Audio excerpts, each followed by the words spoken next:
Greetings Indigo Earth, this is Bhagya Shalini and we're going to have another discussion on unconditional love.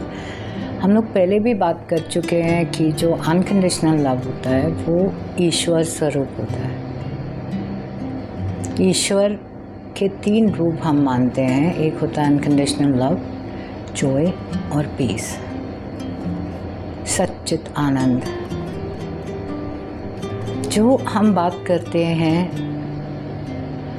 Love की वो सत्य है, और जितना हम लोग सत्य को पाते हैं या सत्य बोलने की हम लोग हिम्मत रखते हैं, उतना ही हम लोग अपने आप को अनकंडीशनली लव कर सकते हैं और इस दुनिया की एक्सेप्टेंस में भी आ सकते हैं अनकंडीशनली। बहुत लोग कहते हैं कि जब हम इस रास्ते पे चल रहे हैं तो हमने अपने अंदर से जज्बात निकाल देने हैं, जिसमें हम बात करते हैं कि हमने दुनिया में अगर कुछ अन्याय हो रहा है या अगर मालिक हमें दुनिया में होते हुए अन्याय या कोई हम पे अन्याय कर रहा है तो उसके लिए हमने अपने एक खड़े होना है, या मालिक हमें बोलता है कि ये रथ मैं संभालता हूँ और आप अर्जुन की तरह मुझे फॉलो कीजिए। क्योंकि बहुत सारी परिस्थिति होती है, अगर हम देखते हैं हमारे घर बार में, हम देखते हैं कि कई परिस्थितियाँ आ जाती हैं हमारे लाइफ पार्टनर के साथ। कई बार परिस्थिति आ जाता है कि हम बात करते हैं कि हमारे कॉलोनी में इश्यूज़ आ गए या हमारे सिटी में इश्यूज़ हैं या हमारे स्टेट में इश्यूज़ हैं, एंड फाइनली अगर हम कहें हमारे कंट्री के साथ इश्यूज़। हम देख रहे हैं कि हर जगह आज की डेट में बहुत सारे अत्याचार फैल रहे हैं और बहुत सारी चीज़ें हो रही हैं जो हम लोगों को नहीं समझ आती कि ये कैसे है। पर अनकंडीशनल लव का मतलब ये होता है कि किसी का अत्याचार नहीं सहना, और वो तभी हो सकता है जब हम मालिक में बने रहें। हम लोग अंडरस्टैंड करें कि अगर आप कहें कि आपका जो लाइफ पार्टनर है या आपके घर में कोई भी इंसान है, या हम कहें कि हमारे कोई रिलेशनशिप में है या कोई हमारे फ्रेंड्स हैं जो एक्सप्लॉइट करते हैं या हमारा शोषण कर रहे हैं, जैसे it can be any kind of exploitation, it can be physical exploitation, it can be mental exploitation, कोई हमें मारपीट कर सकता है, तो वो अत्याचार हमने नहीं सहना है। क्यों हम किसी को हमारे इस शरीरी रूप में जो मालिक का दिया हुआ एक सनातन रूप है, उसको क्यों हम लोग किसी और के माइंडसेट पे उसको चलाएं, या क्यों हम सोचें कि वो सही कर रहे हैं, या क्यों हम उनकी एक्सप्लेनेशंस में आ जाएं और ये सोचें कि अगर हम लोग इस चीज़ को नहीं, एक्सप्लॉइटेशन को सहते रहते हैं या इसके अगेंस्ट हम स्टेप उठाते हैं तो हम अकेले पड़ जाएंगे।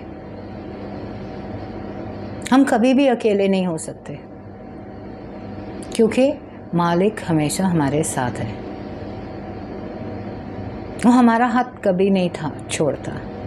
ये हमारा डर होता है जो सोचता है कि मालिक नहीं है साथ में या हम अकेले हैं। हमें ये समझना है कि मालिक निर्भय है, और ये जो डर है हमारा, इसका कोई अस्तित्व नहीं है, ये सत्य नहीं है। जितनी ये ज़िंदगी हमारी जो मालिक ने दी है छोटी है, हम लोग इसे ही मेन मानते हैं। हम ये भूलते हैं कि हमारे को 84 लाख जूनियाँ दी हैं ईश्वर ने, और उन 84 लाख जूनियों में से कुछ जूनी जो हैं हमारे, या हमारे जो जीवात्मा है जो ये एक्सपीरियंस कर रही है बॉडी को, वो ह्यूमन बीइंग के या इंसान के तौर पर हमारा जो जन्म है वो भी एक पार्ट है। जब हमारे 84 लाख जन्म हैं तो एक जन्म या 4 जन्म या 7 जन्म इंसान के तौर पर उसके सामने कुछ भी नहीं है।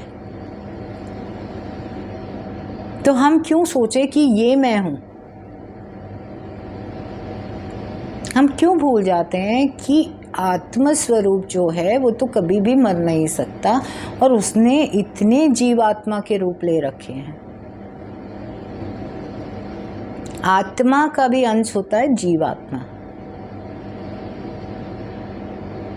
तो एक हमारी आत्मा है जो परमात्मा से जुड़ी हुई है, और वही आत्मा का एक रूप है जो हम इसको अभी एक्सपीरियंस कर रहे हैं। इसीलिए जो आत्म स्वरूप होता है, या हम एसोटेरिक लाइफ जीते हैं, तो हमें ऑब्जर्वर बन के जीनी है, क्योंकि ये सब जो भी हमारे साथ कर्मों के ऋणानुबंध हैं हर जीवात्मा के रूप में, उन्हें हमने पूर्ण रूप से पूरा करना है।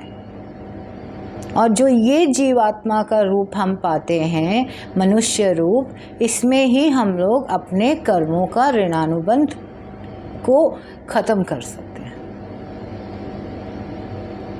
और जब ये ऋणानुबंध ख़त्म होता है, तभी हमें समझ आती है कि जो हम गठरी लाए थे, हमें निर्वाण मिल गया है।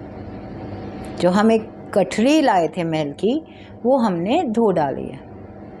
बट वो गठरी को धोने के लिए कर्मों की, हमें अपने आप को निर्वैर और निर्भव बनाना है, मालिक से एक रूप करना है, आत्म रूप से एक रूप करना है।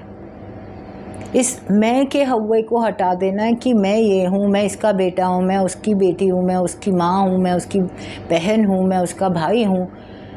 और तभी हम लोग अपने आप को मालिक से जोड़ सकते हैं। तब हम समझ सकते हैं कि मालिक ने सबको बराबर बनाया, और जो भी हमारे अंदर, हम ये नहीं कह सकते, कोई भी आप पात्र उठा लीजिए, चाहे हिस्ट्री से उठाना हो, चाहे अपनी लाइफ में ले लीजिए, कोई भी इंसान पूर्ण रूप से अच्छा या पूर्ण रूप से बुरा नहीं होता। वो उसके जो नेचर है, चाहे उसका गुस्सा है, चाहे उसके ममता है, चाहे उसकी विजडम है, नॉलेज है, वो सब मालिक ने उसको प्रदान किए ताकि वो अपने कर्मों के ऋणानुबंध को पूर्ण रूप से ख़त्म कर दे या उनसे निर्वाण पाले। हम बहुत बारी बोल चुके हैं कि हमारे जो कर्म होते हैं वो एक रेजिडुअल फोर्स होता है, वो फ्रिक्शन की तरह होता है जो हमें ऊपर नहीं उठने देता, हमारे फ्लो को उल्टा कर देता है लाइफ में। और जब तक हमारा फ्लो जो है वो उल्टा रहेगा, दुनियादारी में लीन रहेगा, हम लोग अपने जो ये हैं हमारे 5 sense organs and the 6th one too, जो हमारे ये मालिक ने हमारे को सेंसेस दिए हैं, जो बाहर देखने के हमको द्वार दिए हैं, जब तक हम उनसे ही सब कुछ एक्सपीरियंस करते रहेंगे तो हम भयमुक्त नहीं हो सकते, क्योंकि हम अपने अंदर की शक्ति नहीं पहचान सकते जो हमारी शक्ति है मालिक। कई लोग इस शक्ति को पहचान भी लेते हैं और वो लोग इसका दुरुपयोग भी करते हैं। जैसे रावण थे, दुर्योधन थे, हम ये तो जानते हैं कि उन्होंने दुरुपयोग किया या हम लोग उनको कहते हैं, बट हमें ये भी समझना चाहिए कि हर युग परिवर्तन के लिए हम जो बात करते हैं कि जन्म के लिए या हर इंसान के लिए उसकी अच्छाइयाँ और बुराई, किसी भी इंसान छोड़िए कोई भी जीव जंतु के लिए उसकी अच्छाइयाँ और बुराइयाँ ही उसे एक रूप देती हैं, पूर्णता देती हैं। उसकी बुराई तब तक बुराई है जब तक वो उसका दुरुपयोग करेगा या वो उसको मैं में इस्तेमाल करेगा। अगर मेरे पास शक्ति है और मैं उसको मैं में लगा देती हूँ तो वो बट ऑब्वियस है वो गलत रास्ते पे जा रही है, वो ना मेरा भला कर रही है ना किसी का। पर अगर यही शक्ति मैं लगाती हूँ कि मैंने अपने आप को इन तूफ़ानों में हिम्मत रख के खड़े रहना है, मालिक के साथ एक रूप रहना है, अपने आप को आत्मस्वरूप फील करना है कि अगर कहीं पे भी मेरे आगे कोई तूफ़ान आ रहा है मैंने उसको पूर्ण रूप से उसका सामना करना है, क्योंकि मालिक मेरे साथ है। मेरे रथ का, मेरे शरीर का सारथी मालिक है। और जिस दिन हम लोग ये बात समझ जाते हैं कि हमारे को हर गुण और अवगुण जो है वो हमारे बेहतरी के लिए दिया गया है, क्योंकि कोई भी गुण और अवगुण बुरा नहीं होता, कोई भी चीज़ हम उसे गुण और अवगुण नहीं कह सकते। कुछ जो गुण होते हैं वो हमारे शरीरी रूप के लिए होते हैं, जो तामसिक होते हैं, जो हमारे शरीर को जोड़ के रखते हैं, जिसे हम सर्वाइवल कहते हैं। ये जो राक्षसी प्रवृत्ति के गुण हैं, इसका मतलब ये नहीं होता हम जो खाना खा रहे हैं, हम लोग किसी जीव की हत्या करके वो खा रहे हैं, चाहे वो वेजिटेरियन हो या नॉन वेजिटेरियन हो, क्योंकि जब भी हम खाना खाते हैं वो उनमें माइक्रोब्स भी होते हैं और जो जीव आत्मा है उसका भी अंत होता है, बट वो हमारे ऋणानुबंध होते हैं। इसलिए मालिक ने दाने दाने पे लिखा है खाने वाले के नाम, और उन्होंने हमारे पैदा होने से पहले ही वो तय कर लिया होता है कि हमारे ऋणानुबंध कैसे हम लोग उनसे मुक्ति पा सकते हैं। और ये तभी हो सकता है जब हम लोग इस जादूगर वाली दुनिया से, या जो इस मोह माया से बनी दुनिया है, उससे हम ऊपर उठ सकें। हम मोह माया का एक्सपीरियंस बाहर ना करें, बट मोह माया को मालिक में एक्सपीरियंस करें। हम मालिक के मोह से बन जाएं कि यही मेरा सत्य है और मुझे डरने की ज़रूरत नहीं है, और उसकी माया में ही बने रहें। मालिक की माया क्या है? नॉलेज। जब हम माया के साथ जुड़ते हैं तो वो नॉलेज हमारी विजडम बनती है, और जब हम मैं में रहते हैं तो वही नॉलेज हमारे को विपरीत और लेके जाती है, दुनियादारी में और लीन कर देती है, और हम इस जन्म, ये जो जीवन मरण की साइकिल है, इससे मुक्त नहीं हो पाते। इस जीवन मरण की साइकिल से, या इस जीवन मरण की प्राकृतिक सृजन से हम लोग मुक्त तब हो पाएंगे जब हम अपने अंदर जितने भी कर्मों के ऋणानुबंध हैं उन्हें पूर्ण रूप से ख़त्म करते हैं। हम आगे और बात करेंगे, क्योंकि यही जो हमारे कर्म है, बिकॉज दे आर फ्रिक्शन, वो हमारे डे टू डे लाइफ में हमारे फंक्शनिंग को रोकते हैं, और हमारे को धीरे धीरे, जैसे शुरुआत में तो हमारे पास बहुत एनर्जी होती है और हमारी इम्यूनिटी सिस्टम भी अच्छे होते हैं, सब कुछ जल्दी जल्दी हम लोग कर लेते हैं, बट उस टाइम पर हम लोग अपने ऋणानुबंधों के साथ बंध रहते हैं, क्योंकि ये साइकिल है प्रिजर्वेशन की। तो हम लोग सब राजसी सुख भोगना चाहते हैं, पर जब हम लोग थोड़ा सा, हम देखते हैं कि 30 या 40 या 50 जो भी हिसाब हो, अगर तो हम लोग अपने यंग एज में भी, क्योंकि तभी हम देखते हैं, हम पुराण पढ़ते हैं, शिव पुराण पढ़ते हैं, उसमें भी उन्होंने बोला, जब अशोक सुंदरी की बात होती है तो कहते हैं कि अपने बच्चों को शुरू से ही बैराग में जीना सिखाइए। बैराग का मतलब होता है निर्भव, निर्वैर। जो हमारा सत्य है उसमें हमने बने रहना है। अगर मेरा सत्य है कि मैं किताबें लिखती हूँ और प्रवचन करती हूँ या गाइडेंस देती हूँ हेल्दी लिविंग के लिए, वेलनेस के लिए, तो वही मेरा क्षेत्र है, कर्म क्षेत्र। और अगर मैं मालिक की रज़ा में रहूँगी, मालिक में बनी रहूँगी, तो सच्चाई में बनी रहूँगी, क्योंकि मुझे किसी का भय नहीं होगा। मुझे पता है कि मालिक ने हाथ थामा हुआ है तो गलत जा ही नहीं सकती। और अगर मेरे अंदर भय आ रहा है तो मतलब मेरे अभी कर्मों के ऋणानुबंध कहीं ना कहीं तो हैं, और उन पर हमने काम करना है। तो जब हम मालिक से जुड़ना सीख लेते हैं यंग एज में, तब हमें आगे जाके जितना मर्जी हम लोग अपने ऋणानुबंध ख़त्म कर रहे हैं, जितनी मर्जी दुख तकलीफ़ आ रही है, हमें उनका आभास नहीं होता।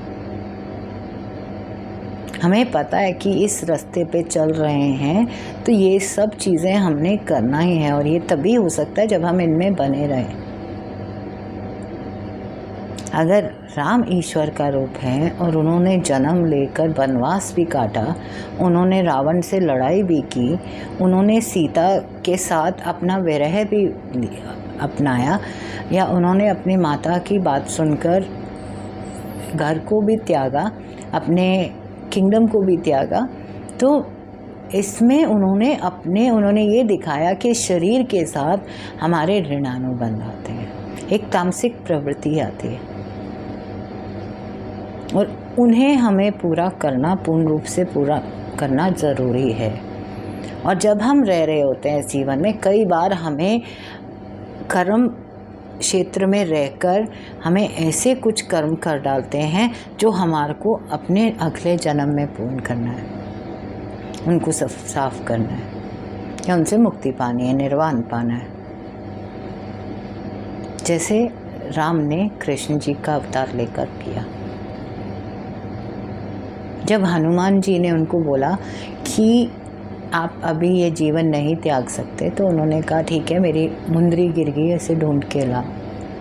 और जब हनुमान जी ढूंढने गए तो उन्हें बहुत सारी एक मुंदरियों का पहाड़ मिला, जो हम जिसको कहते हैं कि this is an explanation for multiverse. ये एक्सप्लेनेशन है मल्टीवर्स की, बट ये भी बताता है कि हर एनर्जी, हर ऋणानुबंध जो है वो हर किसी के जीवन में किसी न किसी रूप में जीवात्मा बन के आता है, क्योंकि मालिक हमारे अंदर है। हम जितने भी पात्र हैं, जितनी भी आत्मा है, वो सब परमात्मा का अंश है, और वो सब वही कर रही हैं जो मालिक करवाता है।